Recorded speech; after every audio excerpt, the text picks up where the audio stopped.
جانور ہر قسم کے عیب سے پاک ہونا چاہیے. اس لیے کہ تم قربانی کس کے لیے کرتے ہو؟ قربانی ہم کس کے لیے کرتے ہیں؟ اللہ کے لیے کرتے. تو اللہ کو کیا کرنا چاہیے؟ محبوب. لن تنالوا البر حتى تنفقوا مما تحبون. اللہ نے قرآن میں فرمایا تم نیکی کے کامل درجے تک اس وقت تک نہیں پہنچ سکتے جب تک تم اپنے محبوب اور پسندیدہ چیز اللہ کے راستے میں خرچ نہ کرو. اس لیے اللہ کے راستے میں عمدہ سے عمدہ چیز جو ہے وہ دینی چاہیے. اللہ کے راستے میں عمدہ سے عمدہ، اچھے سے اچھا، بہتر سے بہتر جانور خرید کر اور قربان کر دینا چاہیے. فرمایا عیب سے جانور کیا ہونا چاہیے؟ پاک ہونا چاہیے. جانور کے لیے عمر کتنا ہونا چاہیے؟ اگر وہ بکرا ہے، بکری ہے، بھیڑ ہے، دمبا ہے تو اس کے لیے کم از کم 1 سال ہونا شرط.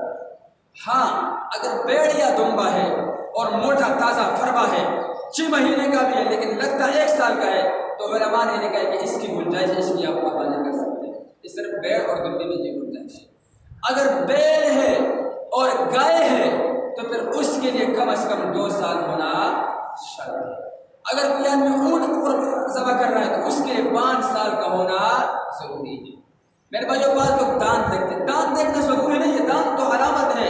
اگر کسی جانور کے دانت نہیں نکلے ہیں، مثلا وہ بیل ہے، گائے ہے، دانت نہیں ہے یا دانت ٹوٹ گئے ہیں لیکن اس کی عمر 2 سال ہو گئی ہے، اس کی قربانی چاہیے. اس کی قربانی آپ کر سکتے ہیں. ایک مسئلہ. دوسرا مسئلہ، اگر جانور کے تن نہ ہو یا تن کٹ گئے ہو یا تن خشک ہو گئے ہو تو اس کی قربانی کا کیا حکم ہے؟ اگر وہ 4 تنوں والا جانور ہے، 4 تنوں والا گائے ہے تو اگر اس کے 2 تن یا 2 سے زائد 3، 2 تن یا 2 سے زائد 3، 4 خشک ہو گئے ہو یا کٹ گئے ہو، سمجھ گئے، یا نہ ہو تو ایسے جانور کی قربانی جائز نہیں. اگر 4 تنوں والا ہے، صرف 1 تن کٹ گیا ہے، 1 تن خوش ہو گیا ہے یا 1 تن نہیں ہے تو اس کی قربانی بالکل جائز ہے. اور اگر 2 تنوں والا ہے تو اگر 2 تنوں والا جانور ہے، اس کا 1 تن نہیں ہے یا 1 تن کٹ گیا ہے یا 1 تن خشک ہو گیا ہے تو اس کی قربانی پھر جائز نہیں. تیسرا مسئلہ دم کے متعلق. اگر جانور کا دم کٹا ہو یا کان کٹا ہو تو کان اور دم کا تقریباً ایک ہی حکم ہے. کسی جانور کا دم بالکل نہ ہو یا کان بالکل نہ ہو، پیدائشی نہ ہو تو ایسے جانور کی قربانی جائز نہیں. اور اگر دم اور کان ہو لیکن دم کٹ گئی ہے یا کان کٹا ہے تو پھر ہم دیکھیں گے کہ وہ 3 حصے سے زیادہ اگر کٹا ہے تو پھر ایسے جانور کی قربانی جائز نہیں ہے. اگر تیسرے حصے سے 3 حصے بنا، اگر 30 حصے سے کم کٹا ہے تو پھر ایسے جانور کی قربانی جائز ہے. ایک مسئلہ سینگ کے متعلق ہے. بعض لوگ جانور کا سینگ دیکھتے ہیں تو اگر کسی جانور کا پیدائشی سینگ نہیں ہے تو ایسے جانور کی قربانی جائز ہے. یا سینگ جو ہے وہ تھے لیکن وہ ٹوٹ گئے ہیں اور میرے بھائیوں کسی بھی طریقے سے کسی بھی وجہ سے تو لیکن اس ٹوٹنے کی وجہ سے اس کا جو اثر ہے، اس سینگ کا اثر جانور کے دماغ تک نہیں پہنچا ہے تو ایسے جانور کی قربانی بھی جائز ہے. لیکن اگر اس کا سینگ کٹ گیا ہے، ٹوٹ گیا ہے اور اس سینگ کٹنے کی وجہ سے، ٹوٹنے کی وجہ سے اس کا اثر جانور کے دماغ تک پہنچ گیا ہے تو پھر ایسے جانور کی قربانی جائز ہے. سمجھ گئے؟ یہ ضروری مسائل ہیں. اچھا، بعض لوگ ایک اور مسئلہ پوچھتے ہیں، جو مسئلہ میں نے بیان کیا کہ بھئی قربانی کے لیے، قربانی کی نیت سے اگر کوئی آدمی جانور خرید ہے تو اس کا دودھ وغیرہ استعمال کر سکتا ہے یا نہیں کر سکتا ہے.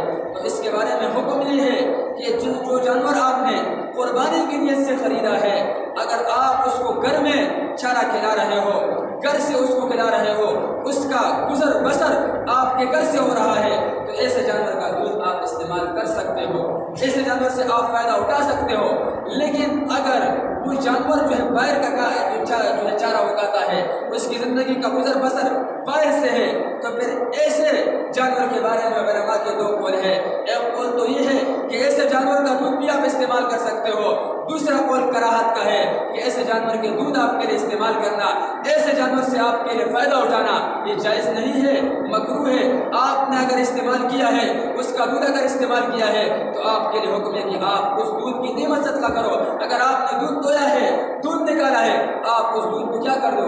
صدقہ کر دو۔ وہ سارے لوگ کہتے ہیں اگر جانور کا تن جو ہے وہ بڑھ جائے دودھ سے پھر ہم کیا کریں گے؟ آپ تو کہتے ہو کہ پھر اس کا دودھ استعمال نہ کرو، کیا کریں گے؟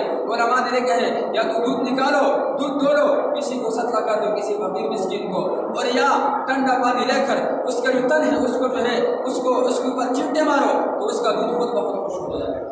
یہ اس کا طریقہ ہے۔ اور بھی اس طرح مسائل انشاءاللہ اگلے جمعے میں اور بھی انشاءاللہ آپ کو مسائل بتائیں گے۔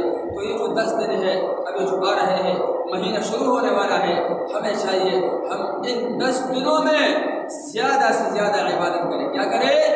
زیادہ سے زیادہ سبحان اللہ پڑھے، الحمدللہ پڑھے، اللہ اکبر پڑھے، لا الہ الا اللہ پڑھے، روزہ رکھے۔ اللہ کے نبی نے فرمایا جو ایک روزہ رکھتا ہے اس کو 1 سال کے روزوں کا ثواب ملتا ہے۔ ایک رات عبادت کرتا ہے شب قدر کے برابر ثواب ملتا ہے۔ اور ہمیں چاہیے جو بھی قربانی کا ارادہ رکھتا ہے وہ اس مہینے کے شروع ہونے سے پہلے ناخن بال وغیرہ برابر کر دے۔ جب ذی الحجہ کا مہینہ شروع ہو جائے تو پھر قربانی تک، جب تک اس نے قربانی نہیں کی ہے اس وقت تک وہ بال اور ناخن نہ کاٹے۔ اللہ تعالیٰ ان باتوں پر عمل کی توفیق نصیب فرمائے۔